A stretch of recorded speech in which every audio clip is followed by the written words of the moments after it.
কি রে শুনেছিস কি কি কি শুনবো? চায়নারা আমাকে পরমাত্ম হতে চলেছে। চায়নারা পরমাত্ম হইছে মানে চায়না সে কনে আমরা এখানে চায়নার কি রাত্রি হয়?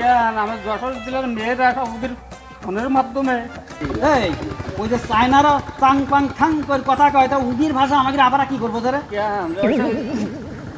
এর মাধ্যমে বোঝা যায় ফোনের মাধ্যমে যায় পাল্টানি যায়। হ্যাঁ পাল্টানি যায় এটা। ও তো আচ্ছা, আমাকে যশোরে আপা কেন হ্যাঁ, চায়নাকে খেলিয়ে নিয়েছে হ্যাঁ, হ্যাঁ, বিয়ে হ্যাঁ। করেছে। বিয়ে করিস? হ্যাঁ তাহলে আমাকে পরমাত্ম না তাই তো ভাই আমাকে- পরমাত্মীয় পরমাত্মীয় তো। আমার মনের মধ্যে বলো একটু বলো খটকা লেগ দিছে। লাগতেই পারে ফটকা। কেন জানিস আমার মনে আছে এ কোনো ষড়যন্ত্র না তো? আমাদের এই যে বাংলাদেশের মেয়েদের নিয়ে কোনো ষড়যন্ত্র আসছে না তো? আমাদের বাংলাদেশের মেয়েরা তো দেখা গেলো ওই লোভের পাল্লাই পড়ি, টাকা পয়সার লোভের পাল্লাই পড়ি, সোনা গহনার পাল্লাই পড়ি, তাকির ওই নিয়ে এসতেছে বা বিয়ে হচ্ছে, তাই এর মধ্যে কোনো চক্রান্ত নেই তো? আমার বলো ভয় করতিস বলো। বলা যায় না হ্যাঁ, কিছু। এই বিষয়ে আমাদের সচেতন হইতে হবে।